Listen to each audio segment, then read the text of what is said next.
மாதிரி one time மட்டும் பருத்து அரைச்சி போட்டு செஞ்சு பாருங்கள், வேணானே சொல்ல மாட்டீங்க. செய்யலாமா நண்டு கிரேவி? வாங்க. ஒரு பேனில் சோம்பு, சீரகம், மிளகு நல்லா வறுத்து மிக்சியில் கிரைண்ட் பண்ணி எடுத்துக்கோங்க. 2 க்ரீன் சில்லி நல்லா சாப் பண்ணி வச்சுருந்த சின்ன வெங்காயம், கொஞ்சமாக salt, 1 teaspoon ginger garlic paste, 2 tomato நல்ல ப்ரௌனிஸாக வதக்கி எடுத்துக்கோங்க. இதோட 5 பல்லு தேங்காவை நல்லா மிக்சியில் கிரைண்ட் பண்ணி ஆட் பண்ணிக்கோங்க.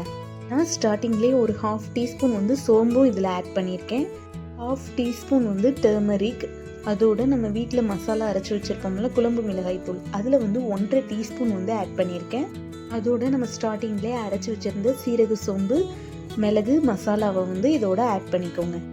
நல்லா வதங்கி எண்ணெய் பிரிஞ்சு வர ஸ்டேஜில் கொஞ்சமாக வாட்டர் ஆட் பண்ணி நம்ம வாஷ் பண்ணி வச்சுருந்த நண்டை இதில் ஆட் பண்ணிக்கோங்க. நான் இடையில சால்ட்டு பத்தலைன்னு ஆட் பண்ணியிருக்கேன். நல்லா கொதிக்கிற ஸ்டேஜில் வாஷ் பண்ணி வச்சுருந்த நண்டை இதில் ஆட் பண்ணிங்கன்னா அந்த நண்டில் இருக்க எசன்ஸும் நம்ம மசாலாவோட எசன்ஸும் சேர்ந்து அவ்வளோ ஜூஸியாக இருக்கும். உண்மையிலே இது சளி பிடிச்சவங்களுக்குலாம் நல்ல ஒரு மருந்துன்னே சொல்லலாம். மழை காலத்தில் கோல்டு பிடிச்சிருக்கப்ப இந்த மாதிரி ஒரு நண்டு கிரேவி வச்சு சாப்பிட்டு பாருங்கள். ஓகே கைஸ், தேங்க்யூ வாட்சிங் திஸ் வீடியோ. இந்த வீடியோ உங்களுக்கு பிடிச்சிருந்துச்சுன்னா மறக்காம நிரல் லைஃப் ஸ்டைலை சப்ஸ்கிரைப் பண்ணிக்கோங்க. அப்போ தான் நான் போடுற வீடியோ உங்களை சேரும். இதே மாதிரி ஒரு சூப்பரான வீடியோவில் பார்க்கலாம்.